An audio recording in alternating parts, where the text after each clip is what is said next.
வருடங்களா தவம் இருந்து சிவபெருமானையே தன்னோட கணவனா அடையறாங்க.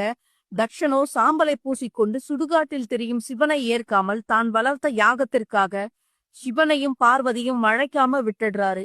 எவ்வளவோ சிவன் கூறியும் கேட்காத தாட்சாயினி யாகத்துக்கு போய் அவமானப்படுறாங்க. யாகத்தை அழிக்கும் கோபத்தை அடைந்த தாட்சாயினி யாக குண்டத்துல இறங்கிடுறாங்க. இதை கைலாயத்திலிருந்து அறிந்த சிவபெருமான் தாட்சாயினியோட உடலை எடுத்து ருத்ர தாண்டவம் ஆடுறாரு. உலகத்தை பிரளயத்திலிருந்து காக்க விஷ்ணு தன்னோட சுதர்சன சக்கரத்தை கொண்டு தாட்சாயினியோட உடலை 51 துண்டுகளாக்குறாரு. அந்த 51 துண்டுகளும் பூமியில் வந்து விழுந்த இடம்தான் சக்தி பீடங்களா மாறுது. அம்மனோட யோனி வந்து விழுந்த இடம்தான் காமாக்கியா கோவில். இது போல வித்தியாசமான கோவில்கள் பற்றி அறிய சேனலை சப்ஸ்கிரைப் பண்ணுங்க. பெண்ணுறுப்பை அம்மனாக வழிபடும் கோவிலை பத்தி உங்களுக்கு தெரியுமா? தக்ஷனோட மகனான தாட்சாயினி பல வருடங்களா தவம் இருந்து சிவபெருமானையே தன்னோட கணவனா அடையறாங்க. தக்ஷனோ சாம்பலை பூசிக்கொண்டு சுடுகாட்டில் தெரியும் சிவனை ஏற்காமல் தான் வளர்த்த யாகத்திற்காக சிவனையும் பார்வதியும் அழைக்காம விட்டுடுறாரு.